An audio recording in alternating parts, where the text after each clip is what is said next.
Hello friends and welcome to your channel study with Nidhi. आज हम discuss करने वाले हैं एथिक्स का एक टॉपिक चाणक्य, जो 2019 के अकॉर्डिंग और 2020 का जो नवीन सिलेबस है उसके अकॉर्डिंग यूनिट 4 है पेपर 2 के पार्ट ए की, जिसमें हमारे कुछ राजनीतिक विचारक दिए हुए हैं। तो उनमें से एक है हमारा पहला चाणक्य, कौटिल्य, जिसके बारे में हम आज कर रहे हैं डिस्कशन। मैंने इस वीडियो में जितने भी क्वेश्चंस कवर किए हैं या जो चाणक्य से रिलेटेड जितने भी क्वेश्चंस बन सकते हैं वो सारे कवर किए हैं इस टॉपिक में। मैं आपको एक बार पहले स्टार्टिंग में क्वेश्चन बता देती हूँ, जो भी लास्ट तक इस वीडियो के कवर कर दिए जाएंगे। इसमें प्रीवियस ईयर के जो क्वेश्चन आ चुके हैं वो भी इंक्लूड हैं। क्वेश्चंस बताती हूँ मैं पहले आपको। पहला क्वेश्चन, कौटिल्य के प्रसिद्ध ग्रंथ पर टिप्पणी लिखिए। चाणक्य के अनुसार राजा के गुण बताइए। इसमें 3 नंबर, 5 नंबर और 11 नंबर सभी प्रश्न कवर हैं, और जो 2019 मेंस का लिख रहे हैं उनके हिसाब से भी संपूर्ण रूप से ये सिलेबस कवर कर रहा है। थर्ड क्वेश्चन, चाणक्य के अनुसार राजा को किन दोषों का त्याग करना चाहिए। कौटिल्य के अनुसार न्यायालय के प्रकार। अगला, कौटिल्य के सप्तांग सिद्धांत की व्याख्या। मैं आपको बता दूं, यहाँ कौटिल्य और चाणक्य में आप कन्फ्यूज़न बिल्कुल मत क्रिएट कीजिएगा, क्योंकि जो कौटिल्य है उनका वास्तविक नाम विष्णुगुप्त था और जो प्रसिद्ध नाम है उनका वो कौटिल्य, चाणक्य, भारत का माइक्यावली, ये सब है। तो क्वेश्चन कौटिल्य या चाणक्य किसी भी उससे पूछा जा सकता है। अगला है, चाणक्य के अनुसार राज्य की अवधारणा बताते हुए राज्य के कार्य लिखिए। 7th क्वेश्चन, चाणक्य के विदेश नीति के षट गुण क्या हैं। कौटिल्य की षटगुण नीति के पालन हेतु क्या उपाय किए गए हैं। राजदूत किसे कहते हैं वह इसके प्रकार समझाइए। कौटिल्य का मंडल सिद्धांत समझाइए, जो कौटिल्य की विदेश नीति का ही एक पार्ट है। कौटिल्य का न्याय सिद्धांत की अवधारणा क्या है। राजनीतिक विचारक के रूप में कौटिल्य का योगदान क्या है। कौटिल्य व माइक्यावली में समानता होने के बावजूद कौटिल्य नैतिकता की ओर झुके हुए दिखाई देते हैं, ये सिद्ध करना है।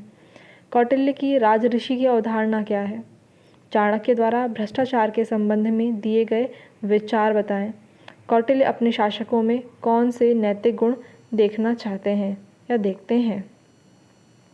तो ये ऊपर 16 प्रश्न हैं जो इस वीडियो के अंत तक पूर्ण रूप से कवर किए जाएंगे। वीडियो थोड़ा लंबा होगा, कृपया वीडियो को लास्ट तक देखिए। तो पहला है हमारा, कौटिल्य के प्रसिद्ध ग्रंथ पर टिप्पणी लिखो। तो प्रसिद्ध ग्रंथ कौन सा है, अर्थशास्त्र, जो 4th शताब्दी ईसा पूर्व में लिखा गया। संस्कृत भाषा में है यह ग्रंथ, जिसमें 15 अधिकरण हैं, 150 अध्याय हैं और 6000 श्लोक हैं। जो यह ग्रंथ है इसकी शैली उपदेशात्मक, सलाहकारी व गद्य शैली है।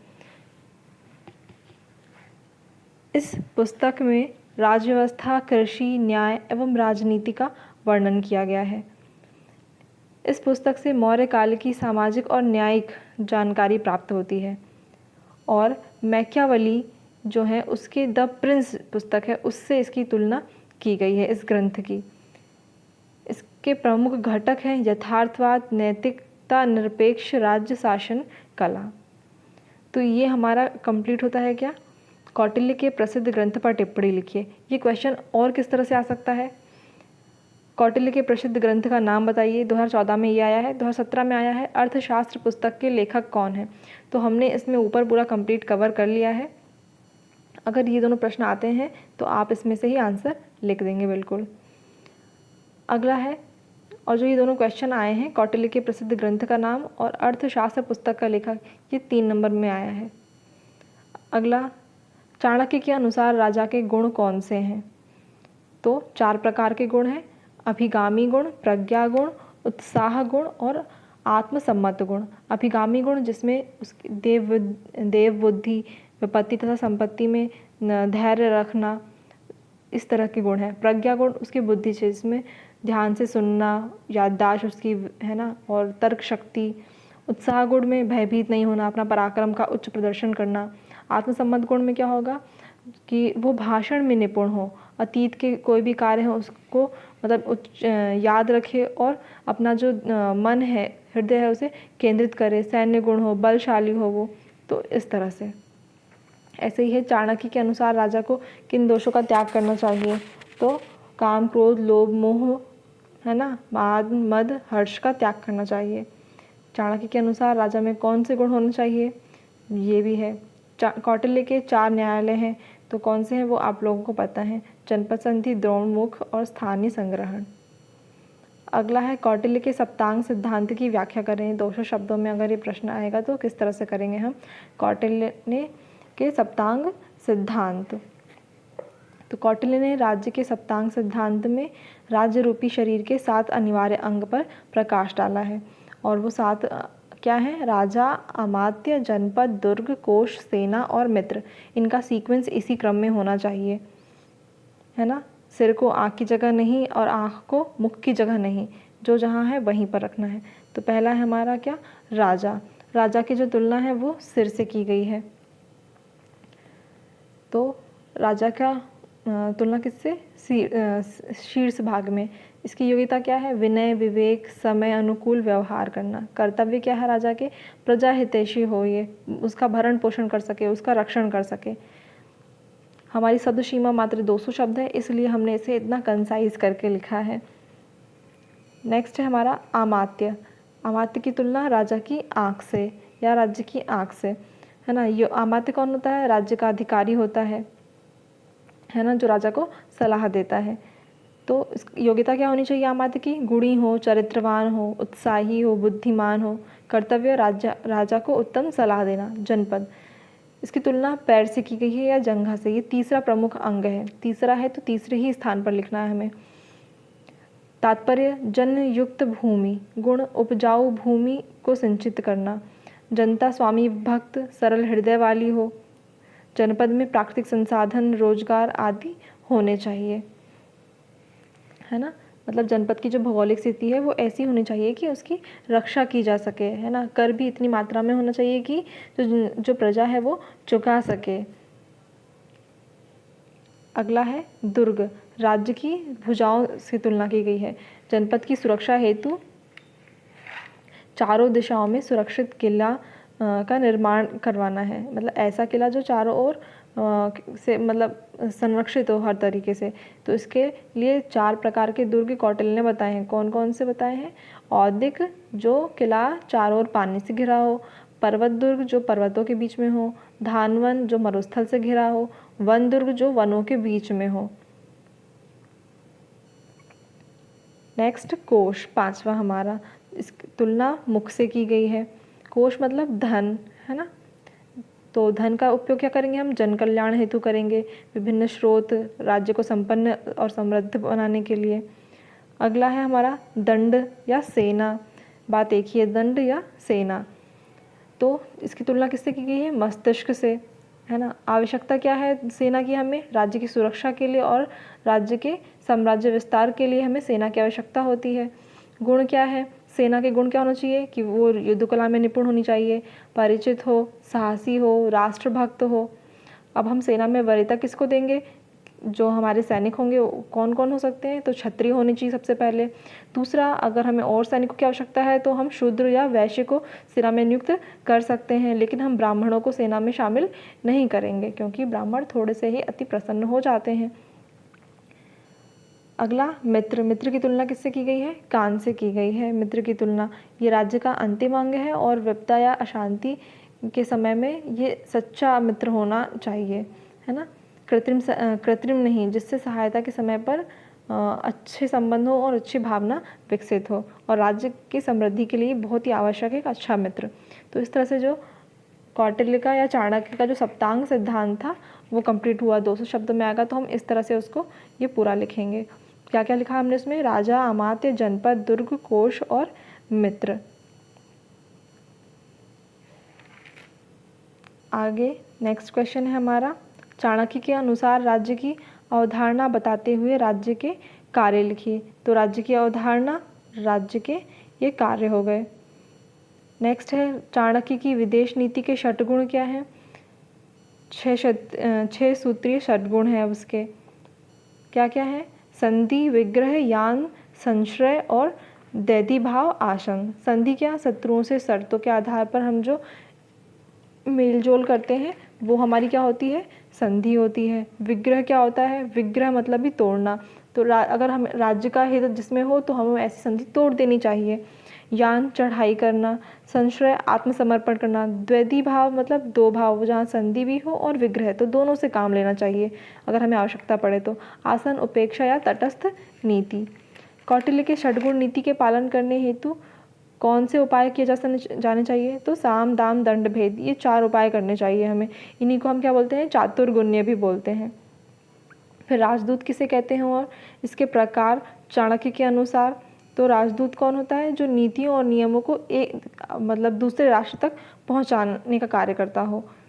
तो शासनहार, परिमितार्थ और निस्तरार्थ, ये 3 जो हैं प्रमुख प्रकार हैं चाणक्य के अनुसार राजदूतों के। मतलब कुछ राजदूत ऐसे होते हैं जो संधियाँ कर सकते हैं, कुछ होते हैं कि जो कहा गया है बस वही कर सकते हैं, और कुछ ऐसे होते हैं कि वो क्या कहते हैं, शासक ने पूर्ण अधिकार दे रखा है उन्हें संधि करने का। फिर है कौटिल्य का मंडल सिद्धांत। जो कौटिल्य का मंडल सिद्धांत है क्या है? विदेश नीति से ही संबंधित है। तो कौटिल्य के विदेश नीति से संबंधित विचार या कौटिल्य से विदेश नीति के संबंध में जो सिद्धांत दिया है उसके बारे में। अब अगर ये क्वेश्चन अभी 200 शब्दों में लिखा है मैंने यहाँ पे, अगर ये प्रश्न आपका 200 शब्दों में ना आकर कम शब्दों में आता है या 3 मार्कर में आकर, तो आप कैसे लिखेंगे? तो कौटिल्य की जो विदेश नीति है ना, ये कौटिल्य की विदेश नीति है, इसको आप क्या करेंगे? 3 पार्ट्स में डिवाइड कर लेंगे। पहला क्या करेंगे? कूटनीति, ठीक है। दूसरा क्या करेंगे आप? विदेश नीति या षटगुण, हमने ऊपर पढ़ चुके हैं तो षटगुण में। तीसरा क्या कर लेंगे? ये मंडल सिद्धांत जो आगे हम डिस्कस करने वाले हैं, तो इस तरह से 3 कर लेंगे। अब कूटनीति में हमने जो अभी पीछे पढ़ा साम, दाम, दंड, भेद, तो वो लिखेंगे आप। षटगुण में हमने अभी ऊपर पढ़े संधि, विग्रह, यान, आसन, शस्त्र, द्वैधी भाव, तो ये करेंगे। और जो मंडल सिद्धांत है इसमें हम अभी पढ़ रहे हैं, तो इसमें हम क्या पढ़ेंगे? विजिगीषु, उदासीन और मध्य, ये 3। तो इस तरह से हमारा क्या है, अगर ये सिर्फ 3 मार्कर में आएगा तो कौटिल्य की विदेश नीति क्या है, तो हम ऐसे उसको लिखेंगे। अब समझते हैं कौटिल्य का मंडल सिद्धांत। कौटिल्य की विदेश नीति से संबंधित विचार है मंडल सिद्धांत। राज्य की सुरक्षा व राज्य के विस्तार के लक्ष्य की पूर्ति हेतु मंडल सिद्धांत दिया गया है। 12 राज्यों से मिलकर एक मंडल बनता है, और जो एक मंडल है उसमें 5 मित्र राज्य होते हैं, 5 शत्रु राज्य, तो 10 हो गए। 11 हो गया वो मध्यम राज्य, और चौथा जो है वह उदासीन राज्य। होता क्या है इसमें? गठबंधन की अनुमति देते हैं, युद्ध के लिए तैयार रहने व योजना बनाने के लिए कहते हैं, शत्रुओं के स्थान पर मित्र बनाने की सलाह देते हैं, निर्बल राज्य को शक्तिशाली पड़ोसी राज्य में सतर्क रहना चाहिए। विजय यात्रा में 5 राज्य आते हैं। जो इसमें जो मेन सिद्धांत है ये मंडल सिद्धांत, इसमें होता क्या है? जो मित्र का मित्र होता है वो शत्रु है ना, वो हमारा मित्र होगा। शत्रु का शत्रु मित्र होगा, शत्रु का जो मित्र होगा वो भी शत्रु होगा, और जो मित्र का शत्रु है वो भी शत्रु होगा। तो देखिए इसमें क्या है, 2 लोग हैं जो मित्र होते हैं और 2 जो हैं वो शत्रु होते हैं, है ना। ये वैसे ही है जैसे हम पढ़ते थे पहले, plus minus is equal to minus, minus minus equal to plus, तो सेम ऐसे फॉर्मूले के जैसा ही हमें इसे पढ़ना पड़ेगा। मित्र का मित्र हमेशा मित्र होगा, शत्रु का शत्रु भी हमेशा मित्र होगा, शत्रु का मित्र हमेशा शत्रु होगा, और मित्र का शत्रु हमेशा शत्रु होगा। विजिगीषु क्या होता है? विजेता या विजय की इच्छा रखने वाला राज्य। ये जो है हमारा, ये पूरा हमारा मंडल सिद्धांत है। तो इस प्रकार जो राज्य के विस्तार हेतु मंडल सिद्धांत हैं वो सभी संभावनाओं को सकारात्मक बनाए रखा जा सकता है। अगला है हमारा कौटिल्य का न्याय सिद्धांत की अवधारणा, है ना। कौटिल्य का जो न्याय सिद्धांत है उसकी अवधारणा क्या है? दंड व्यवस्था, उसमें वीडियो लंबा हो रहा है इसलिए हम कुछ मुख्य प्रश्न हैं उन्हें देख लेते हैं। राजनीतिक विचारक के रूप में कौटिल्य का योगदान बताइए, या भारतीय राजनीतिक चिंतन में कौटिल्य का योगदान। ये प्रीवियस ईयर में आया हुआ क्वेश्चन है। इसमें हम सप्तांग सिद्धांत जो है वो राजा संबंधी जो विचार हम पीछे पढ़ चुके हैं उन सबको वर्तमान परिप्रेक्ष्य से जोड़कर लिखेंगे। फिर है हमारा कौटिल्य व मैकियावेली में समानता होने के बावजूद कौटिल्य नैतिकता की ओर झुके दिखाई देते हैं, ये सिद्ध करिए। इसे हम ज़रूर देखते हैं। ये ऐसा क्वेश्चन है जो आने के बहुत चांसेस हैं और बाकी प्रश्नों से थोड़ा सा कठिन है। पॉइंट में लिखते हैं, पहला आंसर है दोनों राष्ट्रों को सर्वस्व मानते हैं अर्थात राष्ट्र सर्वोपरि है। दोनों शत्रु हानि के लिए कितने ही धन व जन व्यय के प्रयोग पर बल देते हैं। हम क्या कर रहे हैं, जो कौटिल्य है, कौटिल्य और मैकियावेली इन दोनों में समानता है, उसके बावजूद भी कौटिल्य जो है नैतिकता की ओर झुके हुए दिखाई देते हैं। हम ये चर्चा कर रहे हैं यहाँ पे। अगला पॉइंट, दोनों ही साध्य सिद्धि, दोनों कौन, कौटिल्य और मैकियावेली साध्य सिद्धि राजा का एकमात्र लक्ष्य मानते हैं तथा इस हेतु वे किसी भी साधन नैतिक या अनैतिक का आश्रय लेना अनुचित नहीं मानते। दोनों ही युद्ध को राष्ट्र नीति का आवश्यक अंग मानते हैं। दोनों ही विशाल सुगठित गुप्तचर व्यवस्था का समर्थन करते हैं। दोनों अपनी प्रजा में भय स्थापित करके दृढ़ता से उन पर शासन करने पर बल देते हैं। कौटिल्य तथा मैकियावेली में ऐसी समानता दिखाना युक्ति संगत नहीं होगा। कंक्लूड करते हैं हम, निसंदेह कौटिल्य भी मैकियावेली के समान यथार्थवादी थे। वे केवल आदर्शवाद के अनुयायी न थे, परंतु यह कहना कि कौटिल्य ने धर्म या नैतिकता को सर्वथा तलांजलि दे दी सत्यता के विपरीत होगा, क्योंकि कौटिल्य के अर्थशास्त्र के प्रथम अधिकरण में ही हमें यह श्लोक देखने को मिलता है। श्लोक ज़रूर लिखें, इससे आपका आंसर और अच्छा मटेरियल कंटेंट मिलता है। तस्मात् स्वधर्मः भूतानां राजा न व्यभिचार्यते स्वधर्म संधानो ही प्रेत्य चेहना नंदन्ति। मतलब राजा प्रजा को अपने धर्म से मुक्त ना होने दे, राजा भी अपने धर्म का आचरण करता है तो वह इस लोक और परलोक में सुखी रहता है। इसके अलावा राजा को नैतिक आचरण, मर्यादापूर्ण जीवन है ना, आश्रम व्यवस्था को मजबूती, प्रजा संरक्षण, संयम व प्रजा के साथ पितातुल्य आचरण करने का आदेश दिया जाता है। तो इस प्रकार हम कह सकते हैं कि आचरण केवल दुष्ट लोगों से निपटने के लिए कूटनीति का सहारा लेने की बात करते हैं, परंतु यह बात आम लोगों पर लागू नहीं होती। अतः कौटिल्य का मूल जो तत्व है वो नैतिकता ही था। तो हमारा ये क्वेश्चन कैसा होता है, कंप्लीट। कौटिल्य की राज ऋषि की अवधारणा हम इसे नेक्स्ट वीडियो में ज़रूर कवर करेंगे। अगर आप लोग कमेंट बॉक्स में बता दीजिएगा कि अगर आप लोग को ये क्वेश्चन कंप्लीट करवाना है तो, क्योंकि टाइम बहुत हो गया है। नेक्स्ट है चाणक्य द्वारा भ्रष्टाचार के संबंध में दिए गए विचार। तो ये भ्रष्टाचार संबंधी विचार हैं। तो जो भी क्वेश्चन छूट गए हैं वो हम नेक्स्ट वीडियो में कवर कर लेंगे अगर व्यूवर्स चाहेंगे तो। कौटिल्य अपने शासक या नेतृत्व में कौन कौन से नैतिक योग्यताएँ देखते हैं। तो इस तरह से ये पूरा जो इम्पोर्टेंट क्वेश्चंस हैं, इम्पोर्टेंट क्या इसमें सभी क्वेश्चंस मैंने कंप्लीट किए हैं। अबाउट 16 क्वेश्चन हैं आपके चाणक्य से रिलेटेड, सिर्फ एक टॉपिक से। होपफुली फ्रेंड्स आपको वीडियो पसंद आया होगा, तो प्लीज़ चैनल को लाइक, शेयर एंड सब्सक्राइब कीजिए। Thank you friends.